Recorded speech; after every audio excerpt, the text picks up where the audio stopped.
Assalamualaikum warahmatullahi wabarakatuh. Ahlan wa sahlan Ustaz Abu Ghazi As-Sundawi yang telah bergabung di room kajian kita.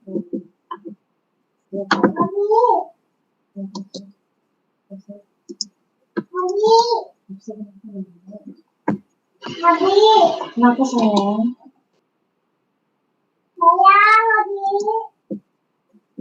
Kenapa sih?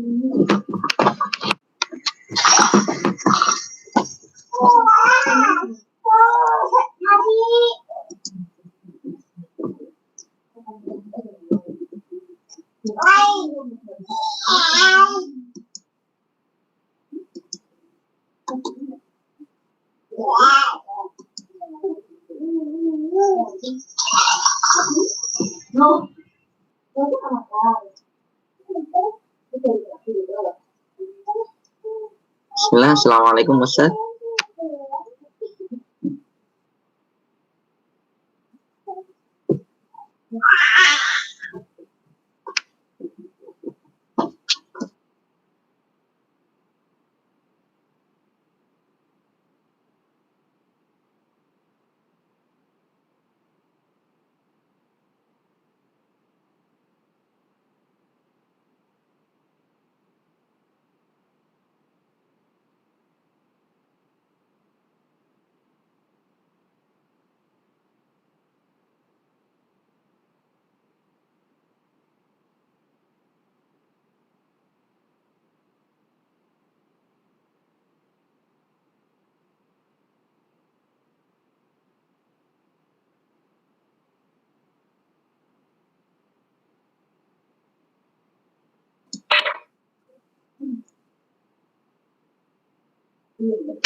Bismillah, Assalamualaikum Ustaz.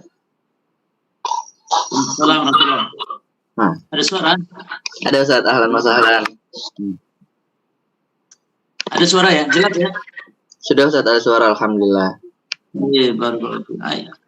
Cuman gambar nggak ada, video nggak muncul. Videonya belum muncul Ustaz. Baik.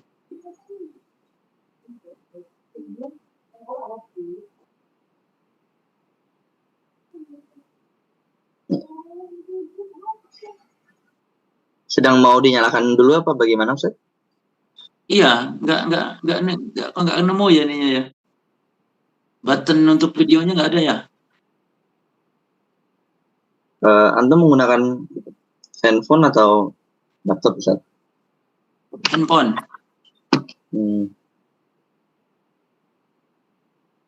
Ada teman-teman yang menggunakan handphone, mungkin bisa dibantu kiranya.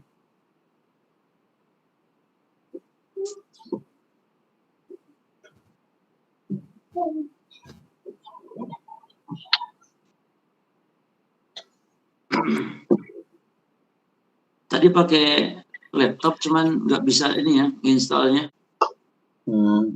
Ini antum pakai aplikasi atau langsung di web Ustaz? Langsung di web. Tapi kan download dulu di Play Store tadi. Oh iya.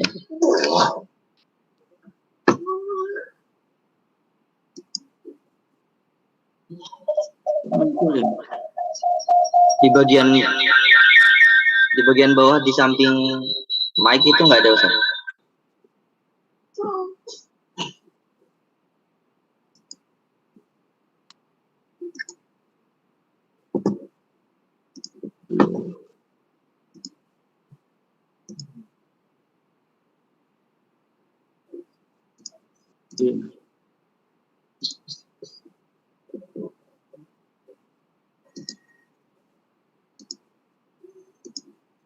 Udah ketemu udah.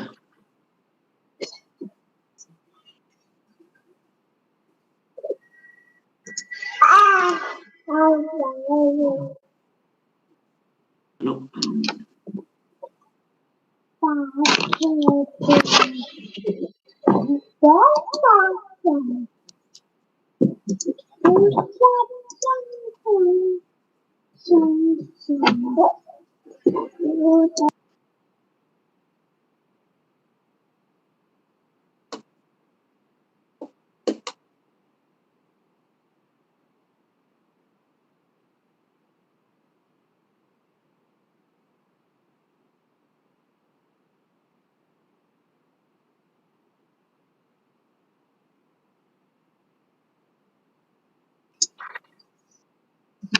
Ya, khair Ustaz. Atau mungkin kita mulai dahulu saja. Nanti kalau di jalan, ntar di pertengahan bisa kita ubah settingnya. Ya nggak muncul buttonnya ya. Coba kok bisa gini? Biasanya kan muncul ada video, ada gambar video, ada gambar mic gitu kan biasanya. Iya betul. Kamera dan nggak ada nih.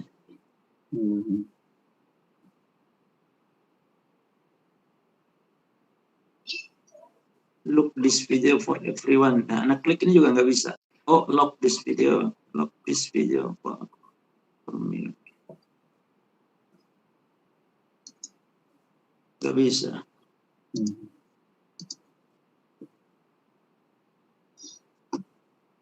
Ya, mungkin nggak apa-apa. Kita aja langsung aja dulu. Ya, khair Ustaz, insyaallah. Semua, insyaallah kita akan segera mulai kajiannya. Bismillahirrahmanirrahim.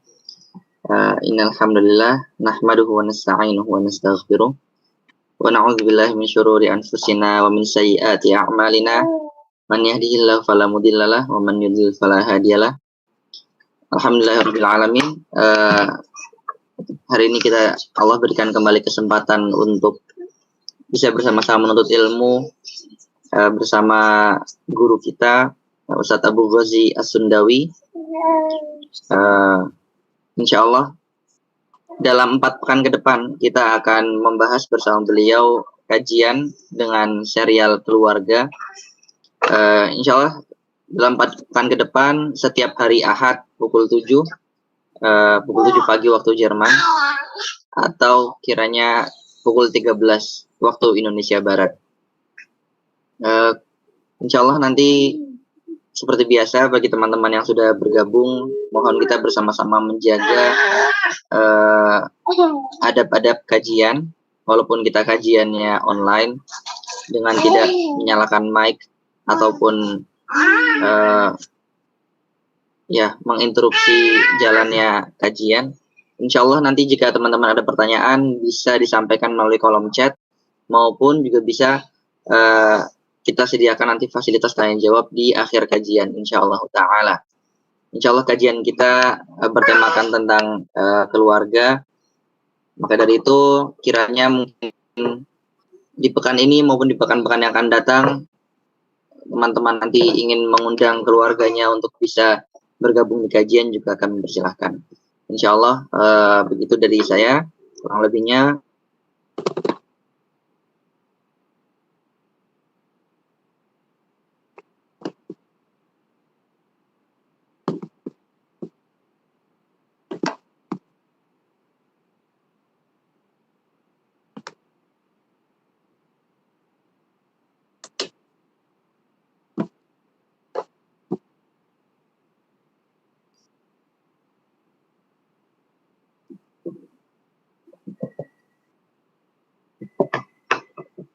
nah, sudah muncul Ustaz sekarang.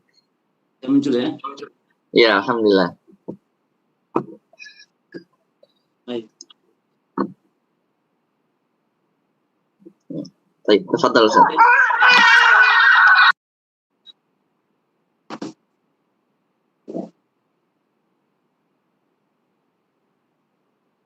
Baik, tafadhal, gimana?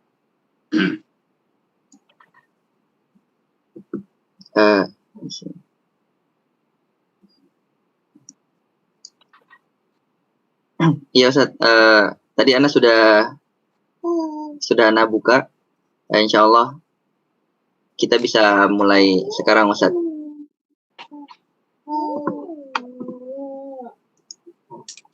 Baik. Sebentar. Assalamualaikum warahmatullahi wabarakatuh. Waalaikumsalam warahmatullahi wabarakatuh. Alhamdulillah wassalatu wassalamu ala Rasulillah wa ala alihi wa ashabihi wa man walah, amma ba'd.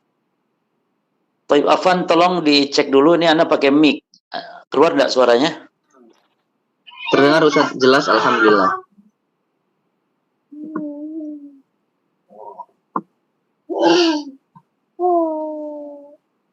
Pak Ustaz? Ya, alhamdulillah. Ikhwan, keluar suara. Ya, gambar dan suara antum jelas Ustaz, alhamdulillah.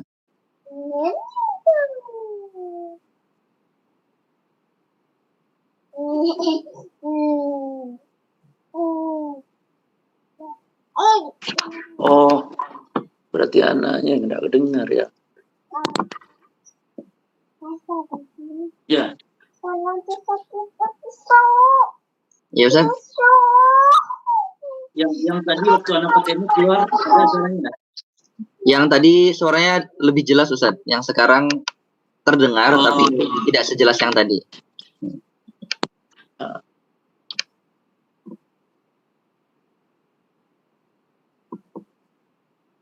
Baik.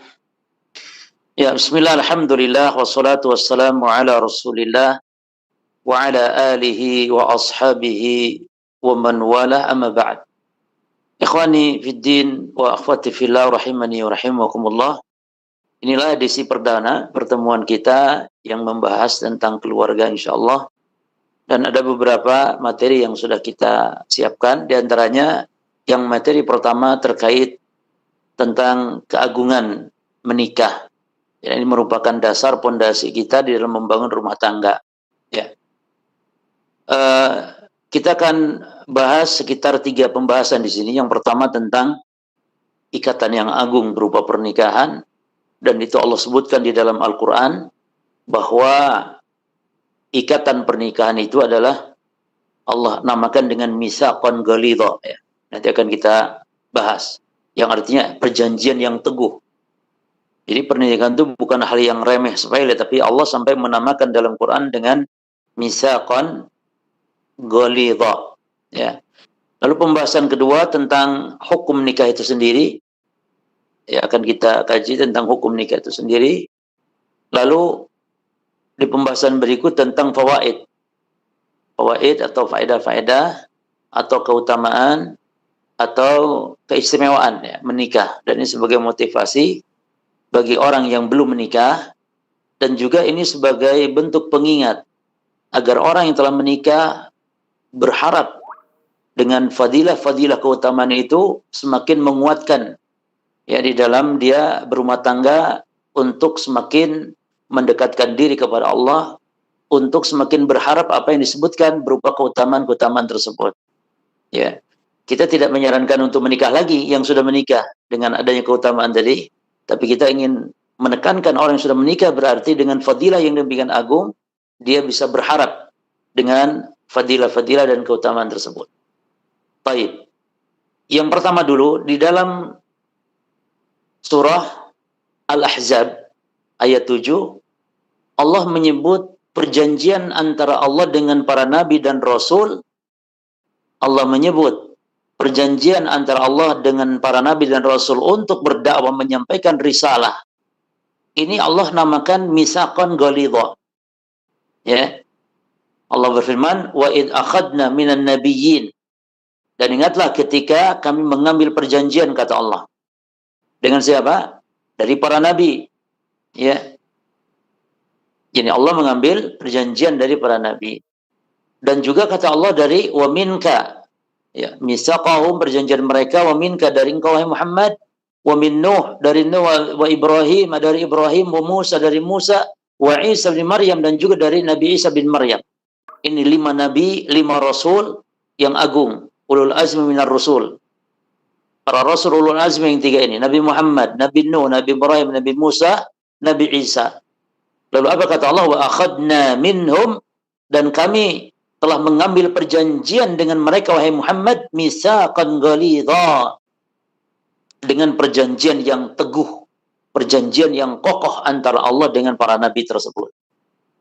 Nah, yang menarik di sini ya ikhwah azakumullah, Allah menyebut mitsaqan ghalidha, ya, itu juga terhadap ikatan perkawinan, yaitu di surah An-Nisa ayat 21.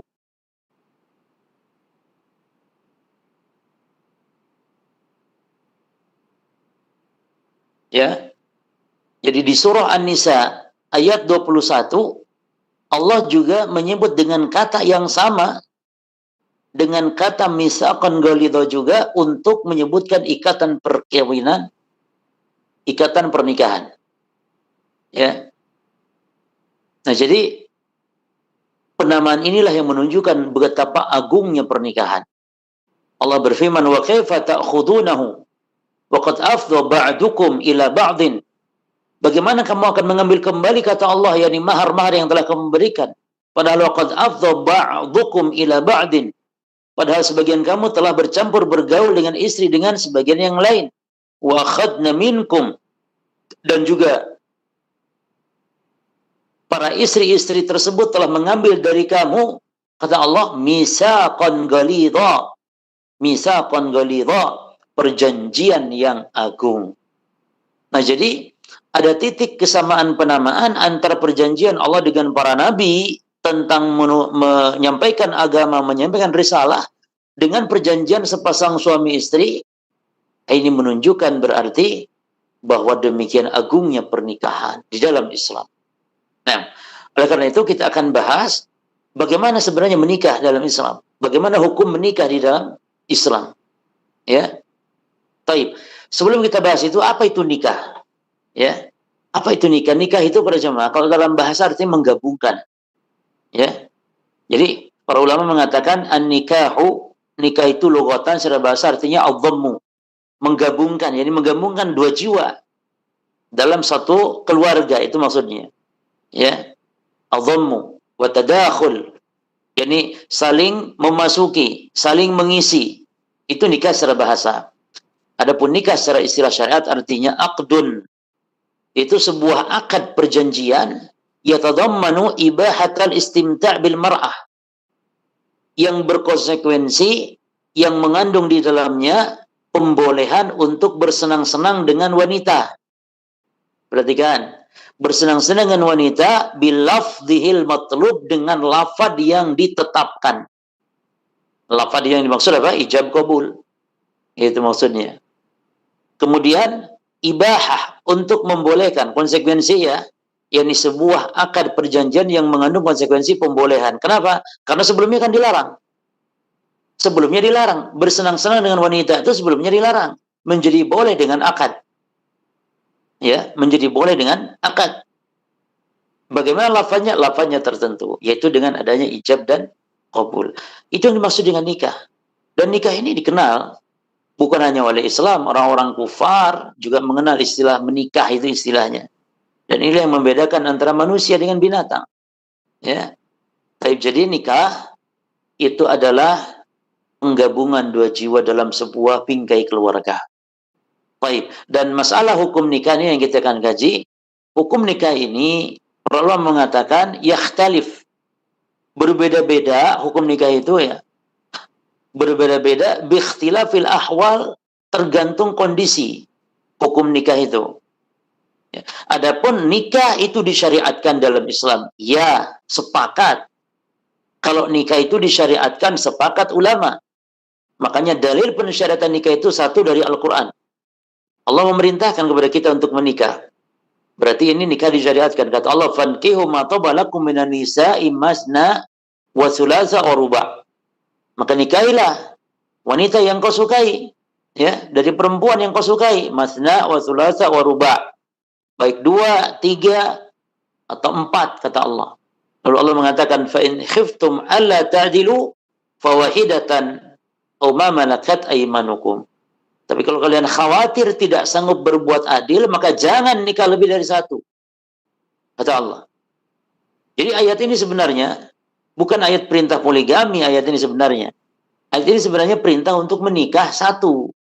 Memang ada khilaf ulama ya, apakah ini ayat hukum asalnya nikah itu poligami atau hukum asalnya nikah itu adalah nikah satu. Sebagian ulama mengatakan hukum asal nikah perintah satu saja, sebagaimana dalam ayat ini. Apa kata Allah? Fa in khiftum alla ta'dilu fawahidatan aw ma malakat aymanukum. Tapi kalau kalian tidak sanggup berbuat adil, maka nikahi satu saja. Atau budak-budak yang kamu miliki. Jadi nikah satu. Berarti hukum poligami itu sebenarnya adalah hukum pembolehan saja. Ya. Sama halnya dengan hukum nikah itu sendiri.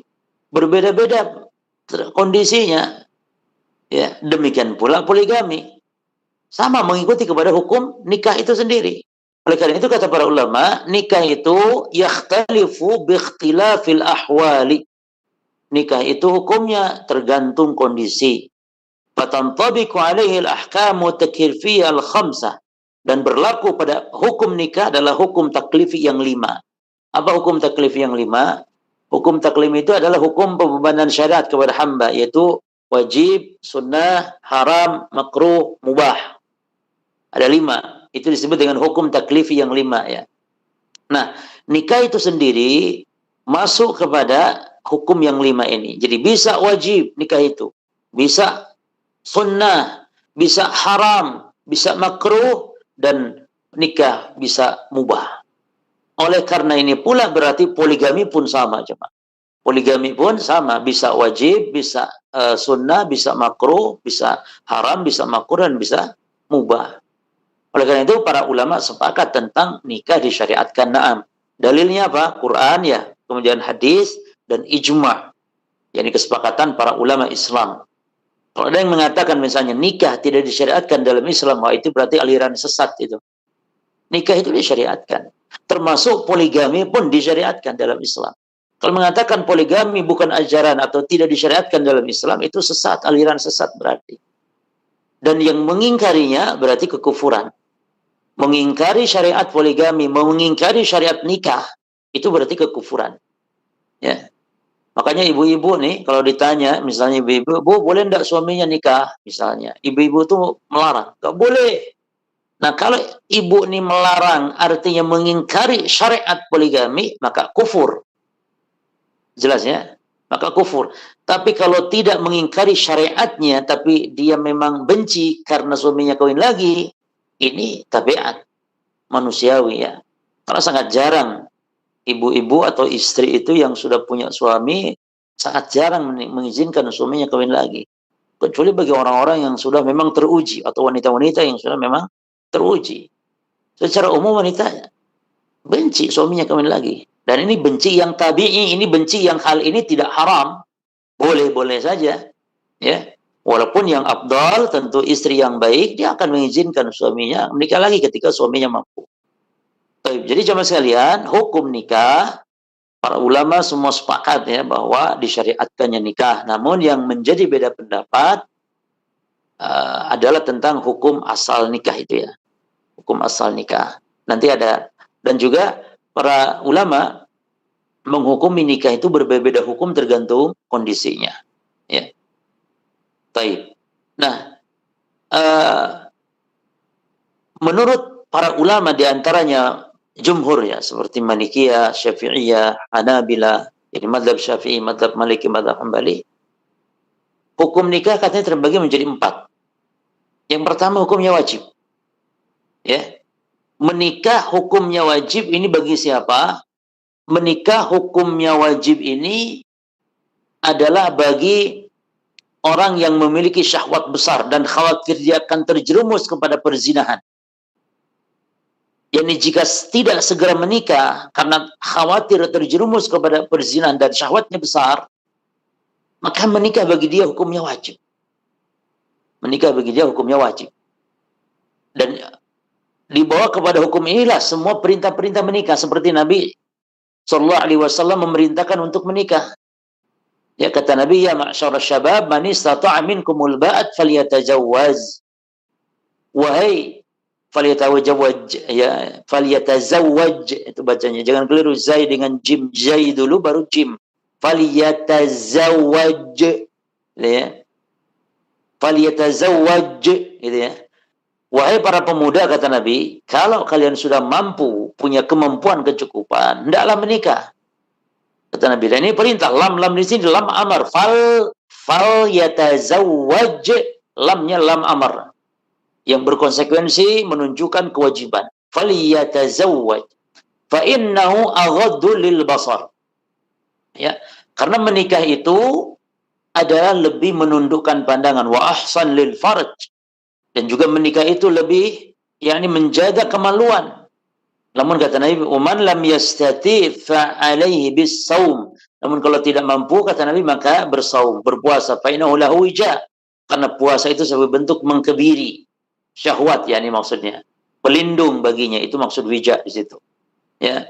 Baik, itu yang pertama ya. Jadi hukum nikah wajib, dan disitulah sabda Nabi dibawa kepada pemahaman wajib ketika seorang syahwat tinggi atau besar dan khawatir jatuh kepada perzinahan.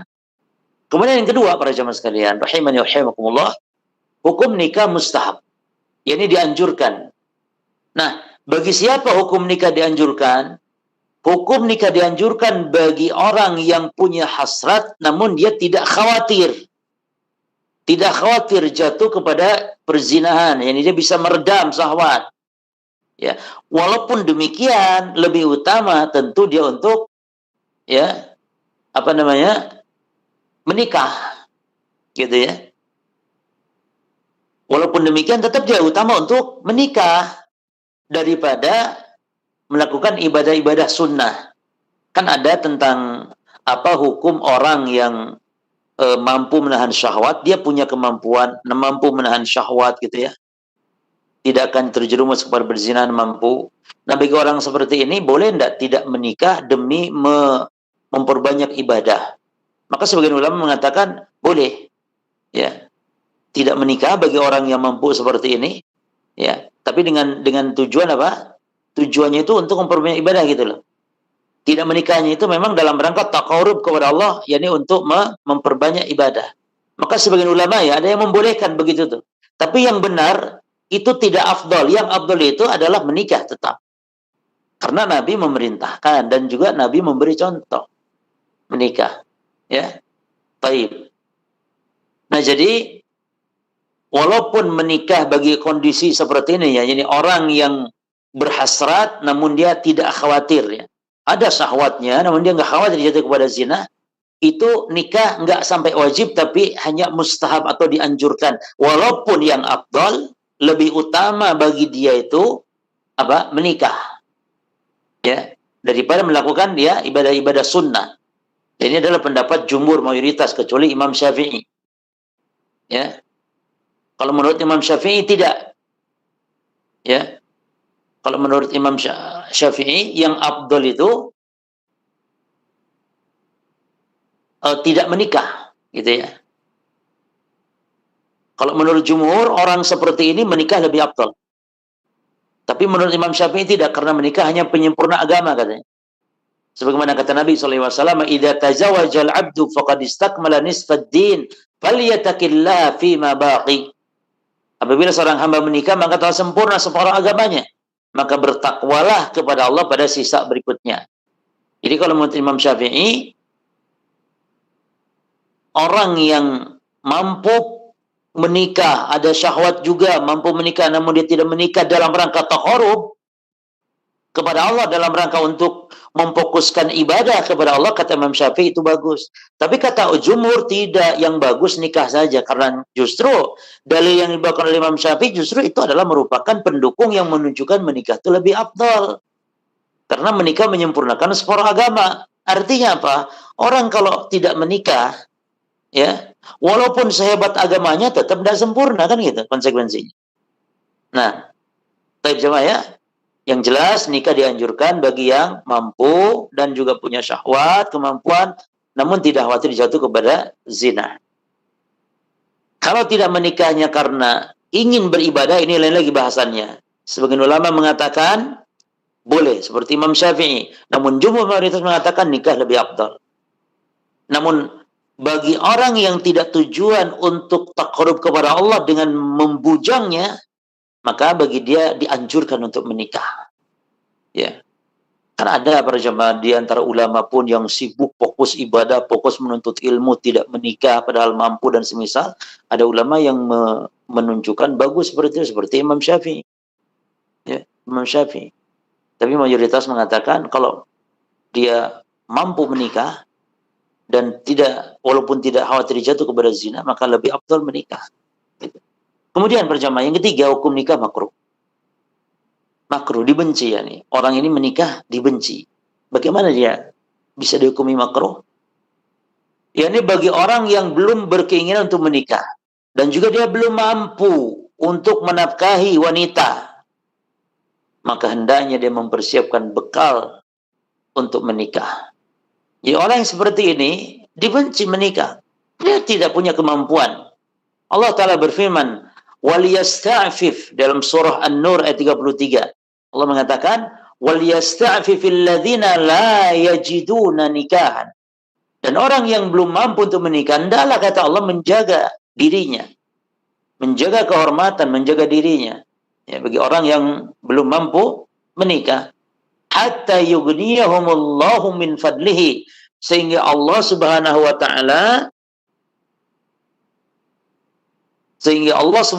ta'ala apa? Memberikan kemampuan. Sampai Allah Subhanahu wa ta'ala memberikan kemampuan. Ya, dari karunia Allah, dari rezeki Allah Subhanahu wa ta'ala. Baik. Nah, yang keempat terakhir, nikah hukumnya haram. Ya. Bagaimana nikah hukum haram? Disebutkan bisa jadi satu dari dua kemungkinan, niatnya jelek. Itu menikah hukumnya haram bagi orang yang akan bertujuan berbuat zalim kepada orang yang akan dinikahinya. Ya. Bertujuan berbuat zalim. Ingin misalnya berbuat jahat dan semisalnya, atau ingin menelantarkan nanti, ya, maka ini tidak diperbolehkan. Karena itu sebuah kedzaliman. Maka dijelaskan oleh para ulama di sini bahwa bahwa nikah, ya, nikah hukum nikah itu zalim, hukum nikah itu menjadi haram karena apa? Karena niat dalam menikahnya adalah niat yang jelek. Ya. Niat yang jelek, niat yang buruk. Nah, yang pertama, dia meyakini dirinya niat bahwa nanti akan berlaku curang atau dolim. Ya. Misalnya ada orang yang dendam ya kepada seorang perempuan, atau mungkin dendam kepada keluarganya, dinikahi salah satu keluarganya, dengan tujuannya apa? Untuk ditelantarkan, misalnya, untuk disiksa, dolim dan semisalnya. Nah, maka ini tidak diperbolehkan. Nikah hukumnya haram seperti itu, para jemaah. Ya, baik. Lah, oleh karena nikah disyariatkan dan ini bagian daripada ibadah, tentu semua bentuk ibadah ada fadilah dan kedudukannya. Nah, disinilah keagungan menikah, para jemaah. Apa keagungan menikah? Yang pertama, ini fawaid nikah, keagungan nikah. Ya. Yang pertama, atba'ur rusul. Ya. Menikah itu dalam rangka mengikuti Nabi Muhammad SAW dan seluruh para nabi dan rasul. Ya. Seluruh para nabi dan rasul. Nah, pernah ada 3 orang sahabat ya datang kepada Nabi SAW. Ini tentang masalah keagungan menikah, para jemaah. Bahwa menikah adalah sunnahnya Nabi, petunjuk Nabi. Lalu Nabi ancam orang yang tidak suka dengan petunjukku, dengan sunnahku, bukan golongan. Nah, ceritanya ada 3 orang sahabat yang datang kepada Nabi SAW, lalu bertanya tentang ibadahnya Nabi.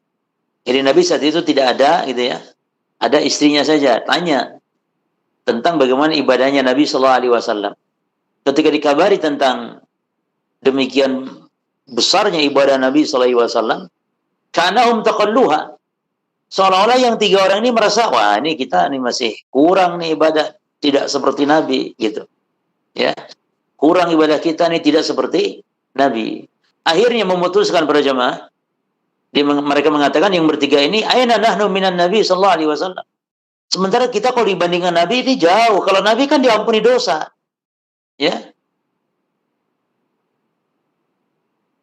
Kalau kita nggak ada jaminan. Maka akhirnya kata mereka, ya kalau gitu saya inni asumu dahr fala uftiru. Kalau gitu saya akan puasa terus, saya tidak akan berbuka. Ya. Yang satu mengatakan fa inni usolli laila abadan, saya akan sholat terus-terusan di waktu malam, tahajud terus-terusan. Yang ketiga dia mengatakan wa qala al-akhar ana a'tazilu nisa fala atazawwaj. Kalau gitu aku tidak nikah sudah. Karena akan mengganggu saja kalau kawin. Sudah aku tidak kawin selama-lamanya. Faja'a Nabi sallallahu alaihi wasallam, Nabi pun datang. Ya, datang. Dan ketika mendengar ceritanya ini, Nabi akhirnya di hadapan manusia menyampaikan, kata Nabi sallallahu alaihi wasallam, antumul ladzina qultum kada wa kada. Kalianlah yang mengatakan begini dan begitu, kata Nabi. Yang mengatakan aku akan puasa terus-terusan, tidak berbuka, aku akan tahajud terus-terusan, tidak pernah berhenti, dan aku tidak menikah. Kalian mengatakan demikian dan demikian, kata Nabi. Lalu Nabi mengatakan, wallahi inni la akhsyakum lillahi wa atqakum lah. Demi Allah, aku manusia yang paling bertakwa kepada Allah. Aku manusia yang paling takut kepada Allah. Lakini asum wa uftir. Tapi aku puasa, aku juga berbuka, kata Nabi. Wa usolli wa arqud. Aku juga sholat, tapi juga aku tidur, tidak sholat terus-terusan. Wa atazawwajun nisa. Dan aku pun, kata Nabi SAW, menikahi perempuan. Lalu beliau mengatakan, faman rogiba kan sunnahku, benci sunnahku, ya, benci petunjukku, maksud sunnah di situ, maka dia bukanlah golonganku, kata Nabi SAW. Ya. Oleh karena itu, para jemaah sekalian, menikah di antara fadilah keutamaan adalah kita telah ittiba kepada sunnah Nabi SAW. Dan orang yang ittiba kepada sunnah Nabi tentu manusia yang paling bahagia, manusia yang paling banyak pahalanya tentunya. Ya. Manusia yang akan mendapatkan jaminan kenikmatan dunia akhirat. Allah mengatakan, wa man yuti'illaha wa rasul. Siapa yang mentaati Allah dan mentaati Rasul. Menikah itu mentaati Rasul. Siapa yang mentaati Rasul, kata Allah, maka faulaika ma'alladzina an'amahumullahu 'alaihim minan nabiyyin wasiddiqin wasyuhada wassalihin wa hasuna ulaika rafiqa. Maka mereka akan dikumpulkan. Orang yang mentaati Rasul, termasuk yang ikut mentaati Rasul, yang menikah. Mereka dikumpulkan bersama orang-orang yang Allah telah beri nikmat kepada mereka dari kalangan para nabi, kalangan para siddiqun, kalangan orang-orang saleh, para syuhada, dan kalangan orang-orang saleh. 4 golongan manusia. Para nabi, para as-siddiq, para syuhada, dan orang-orang saleh dikumpulkan bersama mereka. Ya. Baik, jadi luar biasa. Bahkan menikah itu adalah merupakan sunnah bukan Nabi Muhammad saja, tapi seluruh para nabi dan rasul. Di dalam surah Ar-Ra'd ayat yang ke-38 dalilnya, bahwa para nabi itu berkeluarga, memiliki anak keturunan, para nabi dan rasul. Ya. Allah berfirman, "Walaqad arsalna rusula min qablika." Dan sungguh, kata Allah, kami telah mengutus para rasul, wahai Muhammad, sebelum engkau, para rasul. Lalu apa kata Allah? "Waja'alna lahum azwajan wa dzurriyyah." Dan kami memberikan kepada mereka, kata Allah, para istri. Lihat, azwajan, para istri, dan juga dzurriyyah, anak-anak keturunan. Terlepas tentang Nabi Isa, jemaah. Ada yang mengatakan kan Nabi Isa itu katanya tidak punya istri. Ya. Kita katakan Nabi Isa yang menyatakan tidak punya istri itu tidak ada dalil. Nabi Isa menyatakan punya istri pun tidak ada dalil secara tegas-tegas. Maka kalau begitu kita katakan, ya kemungkinan dia lihat dalilnya surat Ar-Ra'd ayat 38.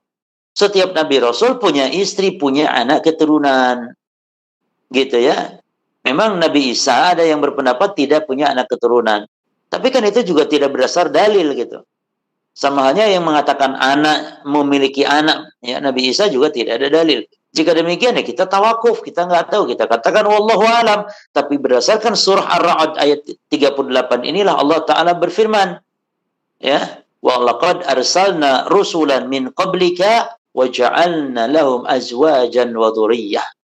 Dan sungguh kami telah mengutus para rasul sebelum kau, ya Muhammad, dan kami jadikan, kami memberikan kepada mereka para istri dan anak-anak keturunannya, para istri dan anak-anak keturunannya, ya. Baik. Jadi Allah berfirman di sini, walaqad arsalna rusulan min qablika wa ja'alna lahum azwajan wa dzurriyyah. Ya. Di dalam hadis disebutkan jadi bahwa Nabi itu melarang para jemaah. Di dalam hadis Nabi melarang seseorang itu membujang. Ya. Seorang sahabat yang bernama Sa'ad bin Abi Waqqas, dia mengatakan, kata Sa'ad bin Waqqas radhiyallahu anhu, arada Utsman an yatabattal. Utsman bertujuan menginginkan, berniat gitu ya untuk membujang, nggak mau kawin. Fanahahu Rasulullah sallallahu alaihi wasallam. Maka Nabi sallallahu alaihi wasallam pun melarangnya. Dia tidak boleh. Nah, pendapat inilah yang menguatkan tadi ya. Pendapat inilah, hadis inilah yang menguatkan pendapat tadi. Katanya, nah ini berarti membantah yang dalam mazhab Syafi'i. Kalau dalam mazhab Syafi'i kan orang yang tidak menikah dengan tujuan untuk taqarrub beribadah kepada Allah ya, itu katanya boleh gitu ya. Jadi tidak lebih afdal. Boleh. Tapi mayoritas ulama mengatakan la, tidak afdal. Yang afdal itu menikah. Nah, di antara dalil penguat adalah hadis ini. Ya, hadis ini. Yaitu di mana kata Sa'ad bin Waqqas bahwasanya arada Utsman an yatabattal fanahahu Rasulullah sallallahu alaihi wasallam. Utsman berkeinginan untuk tidak menikah, membujang, namun akhirnya Nabi melarang. Nah, lalu kata Sa'ad bin Waqqas radhiyallahu anhu mengatakan walau azaza lahu dzalik lahtasayna. Seandainya boleh ya membujang itu boleh, niscaya kami akan mengebiri kemaluan-kemaluan kami. Karena ingin maksudnya adalah fokus dalam beribadah. Ya. Oleh karena itu dalam hadis yang lain Nabi pula mengatakan bahwa an-nikahu min sunnati faman lam ya'mal bi sunnati falaysa minni. Ya, bahwasanya nikah adalah sunnahku, siapa yang tidak mengamalkan sunnahku falaysa minni, maka bukanlah golonganku, kata Nabi. Watazawwaju ya. Watazawwaju, maka menikahlah kalian, kata Nabi. Fa ini mukatsirun bikumul umam. Karena aku akan bangga dengan banyak-banyaknya umat gitu. Dengan kalian, maksudnya dengan nabi-nabi yang lain ya. Fa ini mukatsirun bikumul umam. Karena aku akan berlomba memperbanyak nabi melalui kalian. Ya. Faman kana dzat taulin falyankih. Nah, siapa yang punya kelapangan, nikahlah, kata Nabi. Wan lam yajid fa alaihi bisawm fa innahu lahu wija. Namun siapa yang belum punya kelapangan, maka hendaklah banyak-banyak puasa, jadi memperbanyak puasa sunnah karena dia sebagai bentuk penjagaan. Nah, dan ini termasuk bantahan ya kepada kaum orang-orang sufi biasanya mereka tidak menikah. Ya. Di mana dalam ajaran sufi dikatakan alladzi yatlubu al-walad ahmaq, kata mereka. Orang-orang sufi ya, orang-orang juhalnya dah. Dari kalangan orang-orang sufi.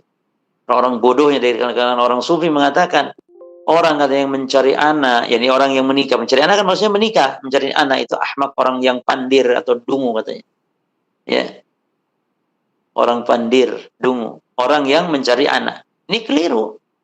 Nah, justru para nabi dan rasul, apakah mereka orang-orang pandir?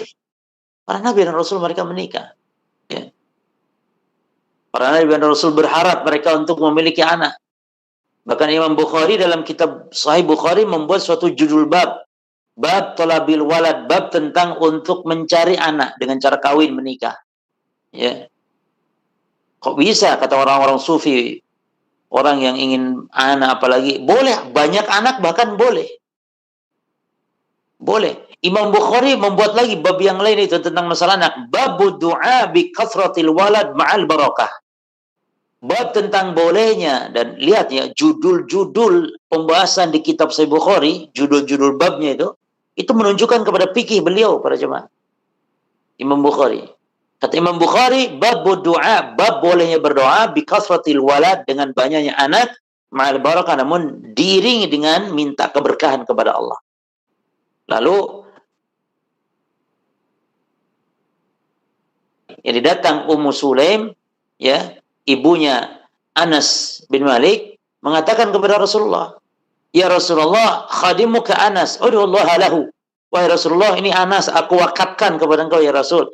Ini Anas akan melayanimu wahai Rasulullah. Anas itu usia 10 tahun coba. Ketika Nabi hijrah ke Madinah, Nah, diwakafkan, dihibahkan ya oleh ibunya menjadi pelayan Rasul. Anas bin Malik usianya 10 tahun saat itu. Dan Rasul wafat meninggal dunia berarti usia Anas bin Malik 20 tahun. Ya. Radhiyallahu anhu ardah. Anas bin Malik. Nah, lalu kata Ummu Sulaim, ibunya Anas mengatakan apa? Ya Rasul, kalau gitu tolong doakan ya Rasul. Ya Rasulullah, khadimuka Anas, ud'ullaha lahu. Wahai Rasulullah, ini Anas melayanimu, tolong doakan dia. Maka Nabi pun mendoakan. Apa doanya doanya Nabi kepada Anas bin Malik atau untuk Anas bin Malik? Allahumma aktsar malahu. Ya Allah, perbanyak hartanya. Waladahu wa barik lahu fima a'taitahu. Perbanyak anaknya, perbanyak hartanya ya Allah, dan beri keberkahan atas apa yang kau telah berikan kepada Anas bin Malik. Hadis ini menunjukkan boleh meminta doa minta anak banyak. Boleh. Karena kalau tidak, ya Nabi tidak mungkin mendoakan Anas dengan banyaknya anak, banyaknya harta. Namun minta juga dibarengi dengan keberkahan. Nah, itulah fadilah pertama tentang menikah para jemaah ya. Keutamaan dan keistimewaan menikah yang kedua adalah orang yang menikah itu akan mendapat pertolongan dari Allah. Ya. Allah akan keluarkan dari kesulitan-kesulitan hidupnya. Sebab Nabi telah menjanjikan dalam hadis Abu Hurairah disebutkan yang diriwayatkan oleh Imam Tirmidzi. Kata Nabi sallallahu alaihi wasallam, "Salasatun haqqun 'ala Allahi 'aunuhum." Ada 3 golongan manusia yang berhak mendapatkan pertolongan Allah, yang Allah telah tetapkan dia harus mendapatkan pertolongannya. Yang pertama, kata Nabi, al-mujahid fi sabilillah. Orang yang berjihad, berperang di jalan Allah Subhanahu wa taala. Ya. Al-mujahid fi sabilillah. Yang kedua siapa? Wal mukatabul ladzi yuridul ada.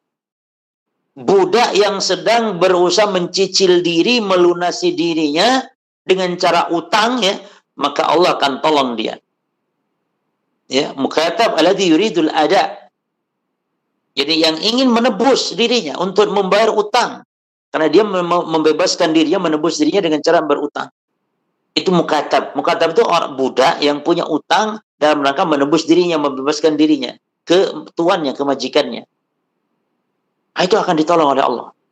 Dan yang ketiga kata Nabi, yang ketiga siapa? Wannakihul ladzi yuridul afaf.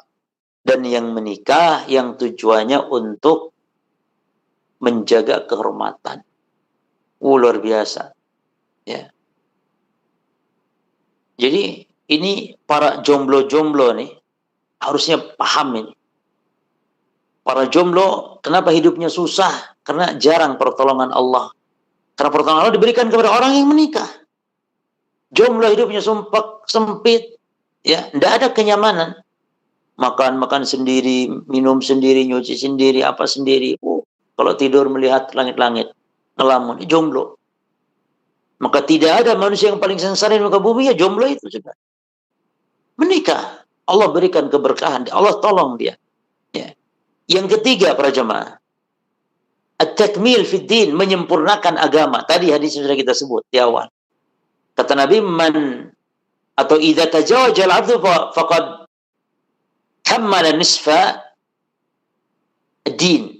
Siapa yang menikah, kata Nabi, maka dia telah berusaha untuk menyempurnakan separuh agama. Dalam lafaz yang lain, faqad istakmala nisfal iman. Separuh iman sempurna dia. Falyattaqillah fi nisfil baqi, maka takutlah, hati-hati, jaga yang separuhnya lagi dia. Jadi orang yang sehebat apapun ibadah tidak akan sempurna selama belum menikah. Ya. Sejago-jagonya ibadah, sehebat-hebat ibadah, tidak akan sempurna dia apabila tidak menikah. Maka dengan menikah, agama menjadi sempurna. Ya. Disinilah kerugian-kerugian para jomblo. Ya. Ini apa? Agamanya tidak akan sempurna-sempurna. Ya. Karena kesempurnaan di dalam menikah.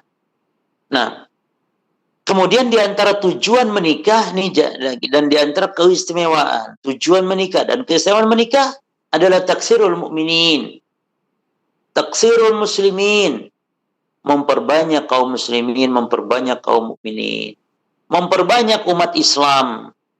Bagaimana kan banyak umat Islam kalau kita tidak menikah?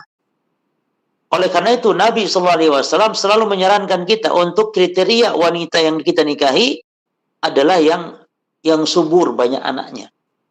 Ya, yang subur banyak anaknya para jemaah.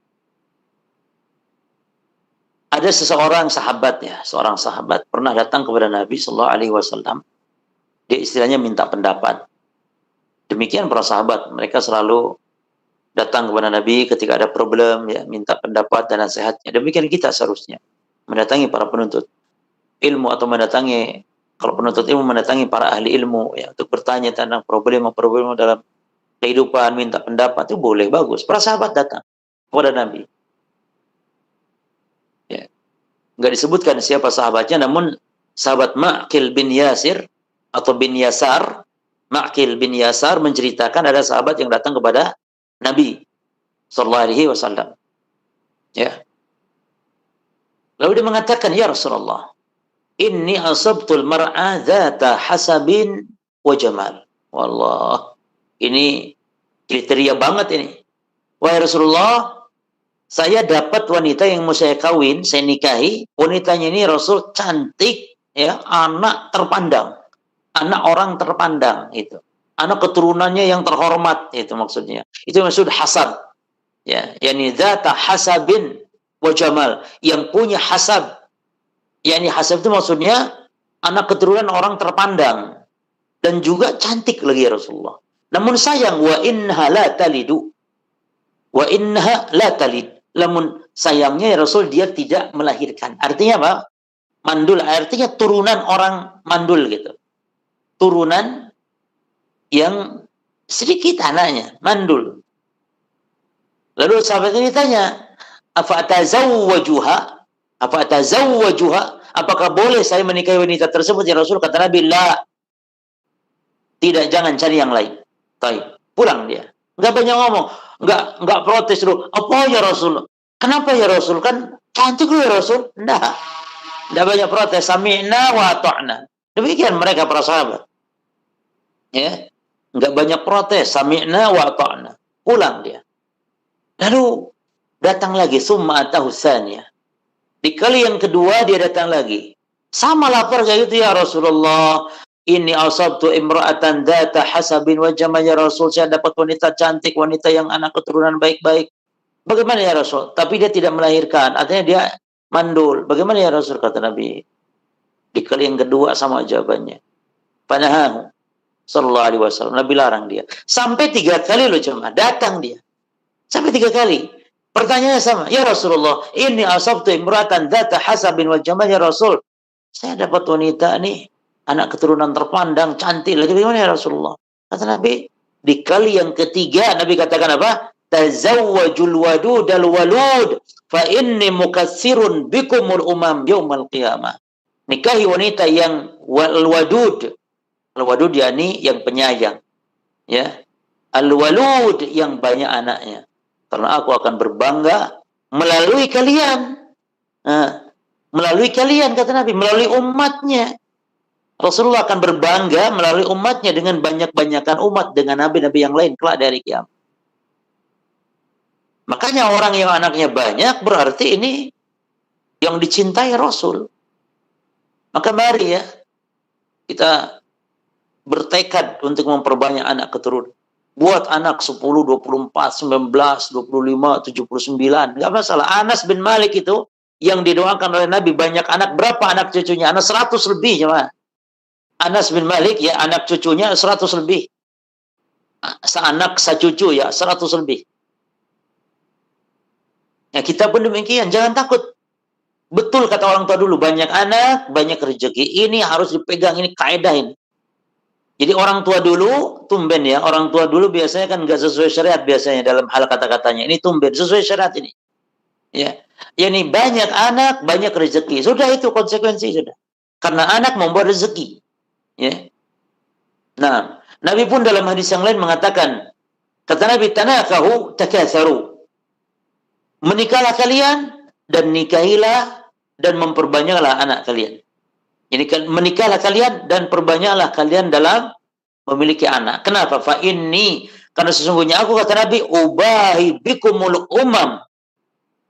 Karena sesungguhnya aku akan berbangga-bangga melalui kalian dengan banyaknya umat. Hatta bisaqat, kata Nabi, subhanallah. hatta bisaqat, walaupun dengan anak yang keguguran, para jemaah. Jadi walaupun ada perempuan muslimah punya anak ya hamil lalu keguguran, belum sempat lahir keguguran, namun sudah jadi anak ditiupkan roh lewat kandungan 4 bulan, itu bisa ditiupkan roh itu dibanggakan oleh Nabi Shallallahu Alaihi Wasallam. Kenapa para jemaah? Karena bayi yang keguguran walaupun belum lahir, ketika sudah ditiupkan roh, itu di hari kiamat, walaupun di dunia kan nggak wujud ya, karena mati atau karena bahkan belum jadi anak, tapi sudah ditiupkan roh, di hari kiamat para jemaah, Allah akan bangkitkan, akan jadikan manusia. Masya Allah. Dan semuanya nanti dibangkitkan usia 33 tahun. Makanya bersyukur. Walaupun keguguran, jangan Allah keguguran. Justru itu yang akan memberi syafaat. Justru itu yang akan menyelamatkan orang tuanya dari api neraka jahanam. Selama dia bersabar. Ya. Makanya kata Nabi, hatta bisaqat. Sampai dengan bayi yang keguguran pun akan menjadikannya banyak umat ini kelak dari kiamat. Karena akan ditiupkan roh dan akan dijadikan sudah ditiupkan roh dan nanti akan dibangkitkan sebagai manusia. Nah, sehingga kata Nabi dalam banyak hadis gitu, tazawwaju, tawaladu, tanasalu, nikahlah kalian, perbanyaklah anak kalian, fa inni mubahin bikumul umam yaumal qiyamah. Karena aku akan berbangga dengan umat lain pada hari kiamat. Ya. Jadi anak itu, dan para nabi juga tadi beranak. Banyak anak-anak kan gitu. Ya. Nah, Nabi Zakaria doanya apa? Minta anak. Ya. Anak-anak itu perhiasan dunia, dan para nabi yang mulia pun memohon kepada Allah anak-anak yang soleh. Misalnya di dalam surah Ali Imran ayat 38 bagaimana tentang Nabi Zakaria. Allah berfirman, "Hunalika da'a Zakaria rabbah." Di sanalah Nabi Zakaria berdoa kepada Rabbnya. Qala rabbi habli min ladunka dzurriyyatan thayyibah. Di antara doa Nabi Zakaria, wahai Rabbku, anugerahkanlah kepadaku dari sisimu dzurriyyatan thayyibah, anak keturunan yang baik. Innaka sami'ud du'a, sungguhnya engkau Maha mendengarkan doa. Ya. Sungguhnya engkau Maha mendengarkan doa. Taib. Kemudian para jemaah sekalian, di antara keutamaan menikah ya dan keagungan menikah adalah taksirul ajr, memperbanyak pahala. Oh, kasihan sekali yang jomblo ini. Lihat disebutkan dalam hadis, seorang lelaki yang jima ya dengan istrinya, yang bercampur bersenggama dengan istrinya, itu kan enak, itu nikmat. Ya. Nikmat, enak. Sudah begitu berpahala jemaah. Masya Allah. Para sahabat menyangka pahala itu kalau jihad saja. Disangkanya pahala itu kalau sholat, tahajud, baca Quran. Ternyata jimanya suami dengan istrinya berpahala. Nabi SAW mengatakan, ya, kata Nabi, wa fi bud'i ahadikum shadaqah. Sesungguhnya jimamu dengan istrimu itu sedekah. Subhanallah. Bahkan setiap kali suami memberi makan istrinya, setiap kali satu suap makanan yang dimasukkan ke mulut istrinya, subhanallah, itu berpahala sedekah. Sa'ad bin Waqqas mengatakan, ya, bahwa Nabi SAW bersabda, innaka lan tunfiqa nafaqatan. Sesungguhnya engkau tidaklah berinfak. Yani berinfak maknanya membelanjakan harta. Ya. Infak. Jadi infak itu lebih umum para jamaah ya. Bisa untuk keburukan, bisa kebaikan. Bisa kebaikan, bisa keburukan. Infak itu. Ya. Jadi infak itu nih, membangun masjid, memberikan harta, infak. Bayar pelacur, beli minum khamar, beli minuman keras, beli bir, whisky dan semisal, itu juga menginfakkan harta untuk whisky. Menginfakkan harta untuk bayar pelacur, itu infak. Jadi infak itu lebih umum ya. Maka ada infak di jalan Allah, ada infak di jalan setan. Ada infak di jalan hak, ada infak di jalan batil. Ada infak di jalan yang taat, ada infak di jalan maksiat. Itu infak. Memberi nafkah anak istri pun ya disebut nafkah, infak. Maka kata Nabi, innaka lan tunfik nafaqatan tabtagi biha wajh Allah illa ujirta 'alaiha. Tidaklah engkau membelanjakan hartamu, ya, yang dengan membelanjakan harta itu engkau berharap wajah Allah, kecuali pasti engkau akan diberi pahala oleh Allah. Hatta ma taj'alu fi imra'atik, sampai-sampai apa yang kau suapkan ke mulut istrimu. Subhanallah para jemaah. Maka dengan hadis ini ada sahabat yang pulang dari majlisnya Nabi, pulang ke rumah istrinya, langsung dia suapin tuh istrinya tuh. Sampai istrinya kaget, loh, apa ini kok disuapin begini? Rasul bersabda begini katanya. Langsung dipraktekkan. Istrinya disuapin cuma. Istrinya disuapin. Padahal maksud Nabi kan tidak menyuapin begitu. Walaupun menyuapi istri, kalau istri itu senang ya berarti ibadah menyenangkan istri. Tapi maksud dari Nabi ini apa? Sampai-sampai apa yang kau berikan makanan kepada mulut istrimu, sesuapnya sedekah. Bayangkan coba, kalau istri antum makannya sehari 7 piring. Sehari 7 piring. Berapa kali suapan itu? Berapa kali pahala sedekah yang didapatkan bagi orang yang menikah. Dan ini tidak didapatkan demi Allah bagi orang-orang yang jomblo. Tidak didapatkan. Ya. Dan nafkah anak istri, menafkahi istri, luar biasa. Bahkan sampai-sampai kata Nabi, lebih afdal daripada infak di jalan Allah. Menafkahi anak istri, jemaah. Nabi mengatakan, dinarun anfaqtahu fi sabilillah. Ya. Dinarun anfaqtahu fi sabilillah. Uang yang kau belanjakan di jalan Allah, wa anfaqtahu fi riqab, ya, atau fi raqabah, dan uang yang kau belanjakan untuk memerdekakan budak, wa dinarun tasaddaqta bihi 'ala miskin, atau uang yang kau sedekahkan untuk fakir miskin, wa dinarun anfaqtahu 'ala ahli, dan dinar yang kau infakkan, kau belanjakan untuk anak istrimu, maka a'dhamuha ajran, yang paling besar pahalanya yang mana? A'dhamuha ajran alladhi anfaqtahu 'ala ahlik. Lebih besar pahalanya yang kau belanjakan untuk keluargamu. Luar biasa perjuangan. Ya. Lah, terakhir yang keenam. Keagungan menikah, dahsyatnya menikah, dan fadilah keutamaan menikah adalah Allah memberikan kelapangan kekayaan. Maka benar kata orang tua dulu, bujangan tuh ndak ono sing sugih katanya. Enggak ada orang bujangan itu kaya, enggak ada, menikah. Ya. Dan itu Allah abadikan janji Allah ini di surah An-Nur ayat 32 coba. Di surah An-Nur ayat 32 Allah berfirman, "Wa ankihul ayyama minkum wasolihina min ibadikum wa imaikum." Dan kawinkanlah orang-orang yang lajang di antara kalian. Ya, orang-orang yang baik dari hamba-hambamu, laki atau perempuanmu, wa imaikum, untuk menikah, kawinkan dia. Iyakunu fuqara, perhatikan, kalau memang mereka itu fakir, miskin mereka, yughnihumullahu min fadlihi, Allah akan memberikan kekayaan dari karunia-Nya. Wallahu wasi'un alim, Allah Maha luas, Allah Maha mengetahui. Nah, dari ayat ini dipahami oleh para sahabat, diantaranya Umar. Ya. Jadi dengan menikah itu orang akan diberikan kekayaan oleh Allah. Allah berjanji itu.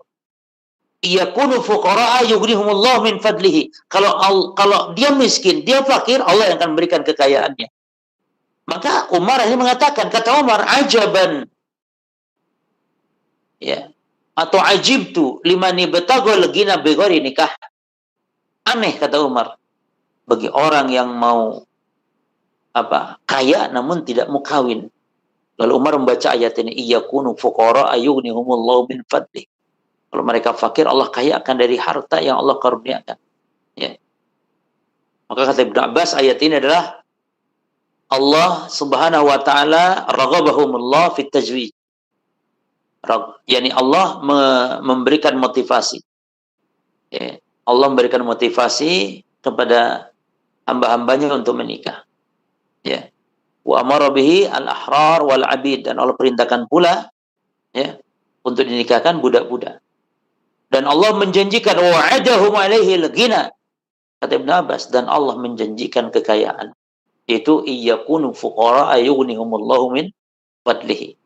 Makanya Abdullah bin Mas'ud juga mengatakan, kata Ibnu Mas'ud radhiyallahu anhu, iltamisul ghina fid nikah. Cari kekayaan itu dalam menikah. Ya. Cari kekayaan di dalam menikah. Taib. Oleh karena itu para jamaah, inilah poin-poin penting dalam kita menikah.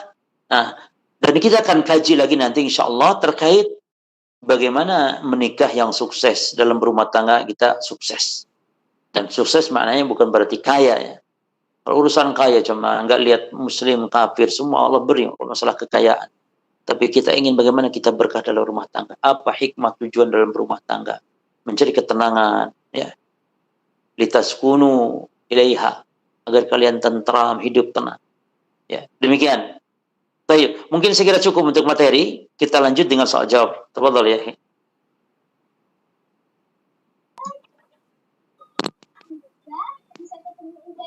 Ya, alhamdulillahirrahmanirrahim. Jazakumullah khairan Ustaz atas materi yang telah antum sampaikan.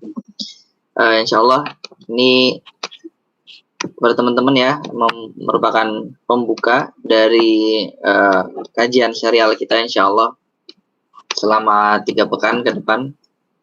Akan kita perdalam lagi Ustaz materi mengenai keagungan pernikahan dan hukum-hukum lainnya, Masya Allah.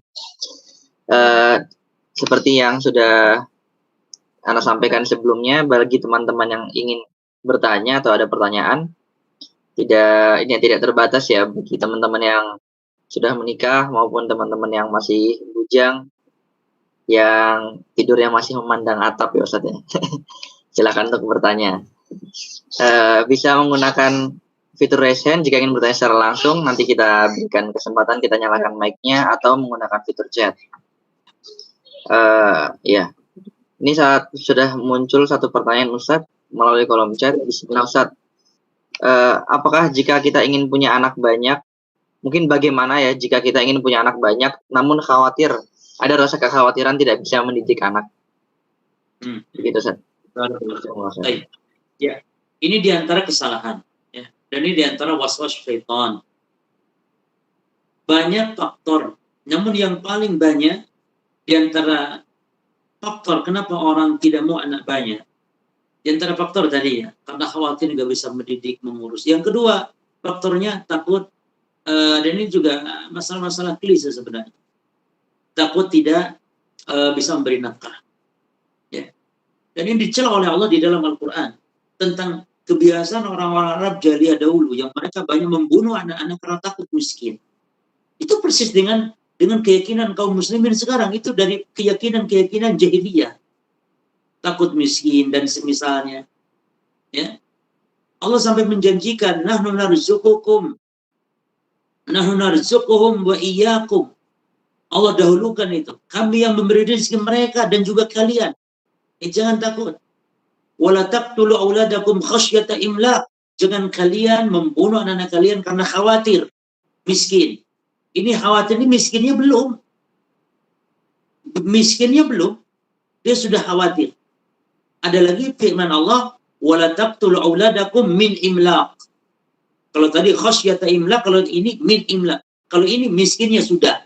Jangan bunuh anak-anak kalian karena sebab kalian miskin. Miskinnya sudah. Ini kebiasaan jahiliyah. Termasuk di antara waswas setan adalah ini tadi yang ditanyakan, takut nggak bisa mendidik anak. Jemaah sekalian, kita ini tidak dituntut untuk mencetak anak soleh, tidak. Karena anak soleh hidayah. Kesolehan anak hidayah dari Allah. Dan yang memberi hidayah hanya Allah, bukan kita. Kita hanya dituntut untuk apa? Untuk mendidik saja. Masalah berhasil serahkan kepada Allah. Ya. Jadi alasannya takut anak tidak berhasil dididik menjadi soleh. Itu yang banyak. Padahal kita hanya dituntut untuk mendidik anak. Soleh tidaknya terserah Allah. Gitu cuma. Oleh karena itu jangan takut, jangan khawatir. Ya. Bukankah Nabi Nuh anaknya kafir? Banyak Nabi Nuh anaknya kafir. Apakah Nabi Nuh tidak mendidik anak atau disebut gagal punya anak? Tidak gagal. Jadi kegagalan seorang punya anak bukan berarti ketika anaknya tidak soleh dia gagal. Bukan. Ketika anak tidak hafal Quran berarti gagal punya anak. Tidak demikian. Karena dia sudah yang penting berusaha untuk mendidik anak. Dan yang paling penting agama maksudnya. Maka sekolahkan, sekolah yang ada dasar agama, pesantrenkan misalnya. Tidak harus seorang anak atau anak kita harus menjadi ustadz semua, tidak. Tapi dasari anak kita ketika nanti jadi dokter yang akidahnya kuat. Ketika jadi teknokrat akidah yang kuat. Jadi gitu. Jadi tidak harus ya anak kita itu menjadi seorang yang ahli di bidang agama dianggap berhasil, tidak. Yang penting kita diperintahkan untuk mendidik anak, terutama akidahnya anak, akhlak, adab, ibadahnya anak. Demikian, barakallahu fikum.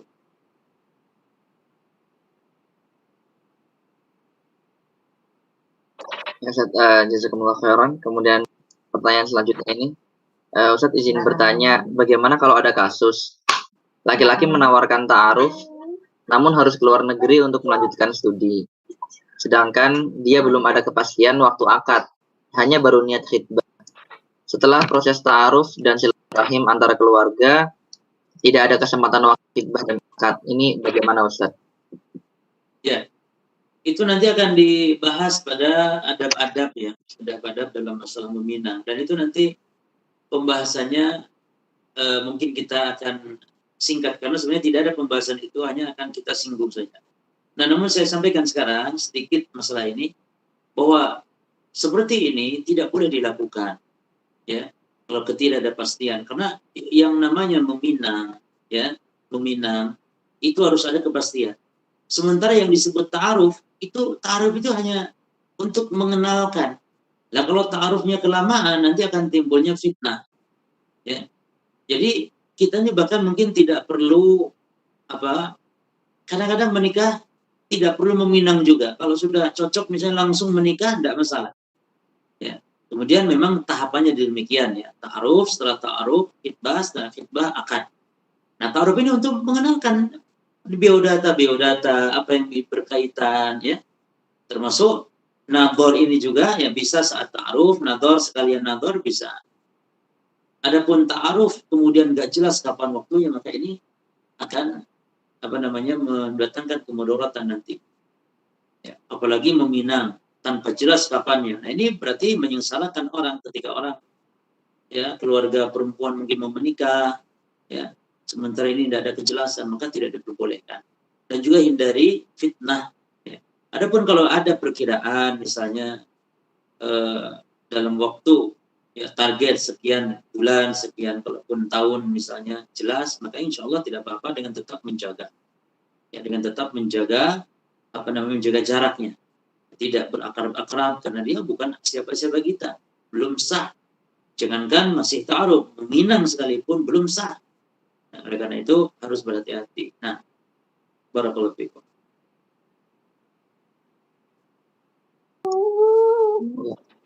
Khair. Apakah ada teman-teman yang ingin bertanya secara langsung? Ini sudah ada pertanyaan lain via YouTube, Ustaz. Tapi ya, kalau ada teman-teman yang ingin bertanya langsung, kita berikan kesempatan. Ana bacakan dulu saja kalau gitu. Bismillah, Ustaz izin bertanya, apa hukumnya menikah dengan pria atau wanita non-muslim, dan apakah disyaratkan diharuskan untuk khitan buat pria mu'alaf jika ingin menikah? Baik. Masalah ini perlu diperinci antara hukum menikah dengan non-muslim. Jika laki-laki muslim menikah dengan kafir, maka dikhususkan khusus hanya kafir yang ahli kitab saja. Dihalalkan wanita bagi wanita ahli kitab bagi muslim.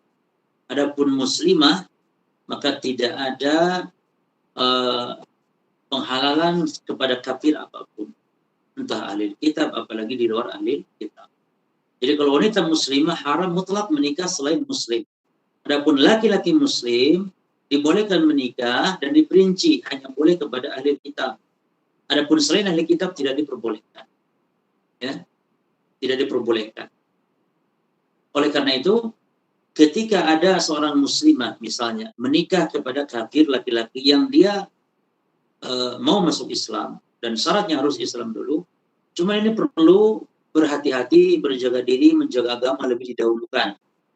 Ya, apabila dia niat serius, baik, niat nampak ketulusan niatnya, maka itu dibolehkan. Dengan diduga kuat ya, dia memang betul-betul serius, dibolehkan dia masuk Islam, walaupun mungkin tujuan dia pertamanya karena ingin menikah Islam, tapi dia memang tulus ya, mencintai tulus, ingin juga nanti masuk Islam, maka itu yang penting pertama dia bersyahadatnya, itu sudah sah. Oleh karena itu ketika menikah harus segera diajarkan dengan akidah yang kuat bagaimana ibadah. Ya. Adapun masalah dihitan harus disyaratkan, nah karena khitan fungsinya mau sholat.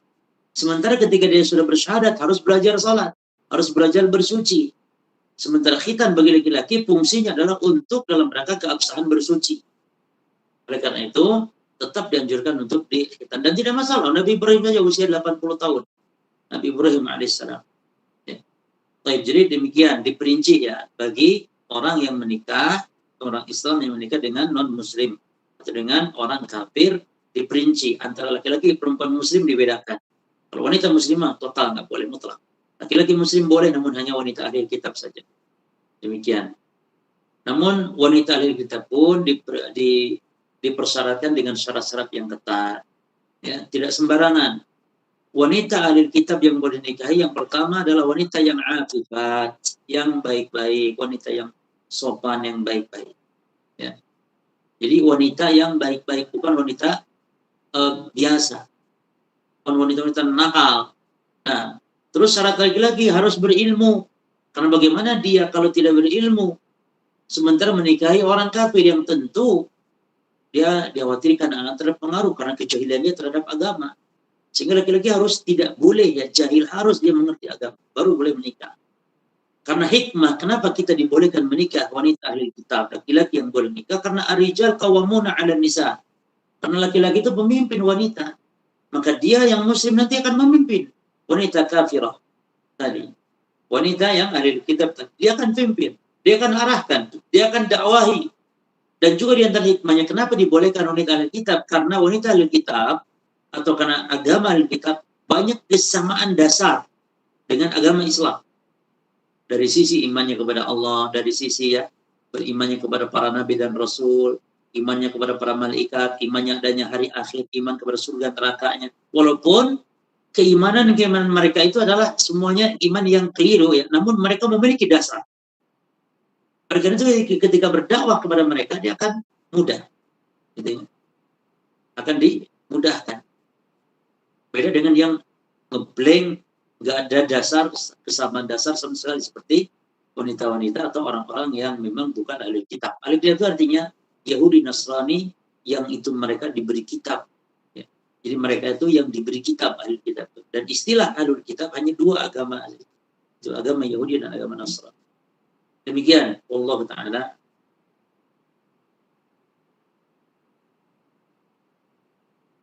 Ya, alhamdulillah. Jazakumullah khairan Ustaz. Ini nampaknya tidak ada pertanyaan lanjutan ya. Berarti insya Allah semuanya sudah jelas untuk teman-teman. Ya, kalau itu berarti pertemuan kita untuk pekan ini bisa kita sudahi terlebih dahulu. Semoga nanti ilmu yang kita dapatkan menjadi kebaikan buat kita semua, dapat kita amalkan, dan tentunya juga kebaikan untuk Ustadz dan keluarga. Jazakumullah khairan Ustadz. Mungkin sebelum ditutup bisa antum sampaikan nasihat Ustadz sebagai penutup. Ya. Baik. Demikianlah apa yang telah kita bahas berkaitan tentang demikian agungnya sebuah pernikahan dalam Islam. Ternyata Allah menamainya dengan mitsaqun ghalidh, ikatan yang teguh. Jadi bukan main-main, tapi itu adalah penyatuan dua jiwa, penyatuan dalam sebuah bingkai keluarga yang itu semua diatur dalam Islam. Dan benar sekali fadilah-fadilahnya, di antaranya yang paling penting adalah nikah adalah ibadah, dan nikah dalam rangka ittiba kepada anbiya dan rasul, sehingga dengan itu seorang akan menjadi sempurna agamanya. Demikian pula Allah memberikan keutamaan berupa kekayaan, kemudahan dalam kehidupan, ketenangan batin dan jiwa tidak menikah. Maka karena menikah adalah tujuan yang demikian agung, tentu harus dibimbing dengan ilmu, dibimbing dengan bimbingan agama syariat, sehingga akan tercapai akan ditujukan, dicita-citakannya. Demikian mungkin, dan kita akan kaji poin-poin berikutnya insyaAllah berkaitan bagaimana kita untuk mencapai keluarga bahagia dalam sebuah bingkai rumah tangga. Allah Ta'ala alam. Saya tutup dengan doa untuk majlis. Subhanallah wa bihamdika, asyhadu an la ilaha illa anta, Astagfirullahaladzim. Wassalamualaikum warahmatullahi wabarakatuh. Waalaikumsalam warahmatullahi wabarakatuh. Jazakumullah khairan Ustaz, sekali lagi wabarakallahu fikum. Untuk teman-teman juga, saya sebagai host mohon undur diri, mohon maaf jika ada kesalahannya. Insya Allah kita akan berjumpa kembali di pekan depan. Ya, wassalamualaikum warahmatullahi wabarakatuh.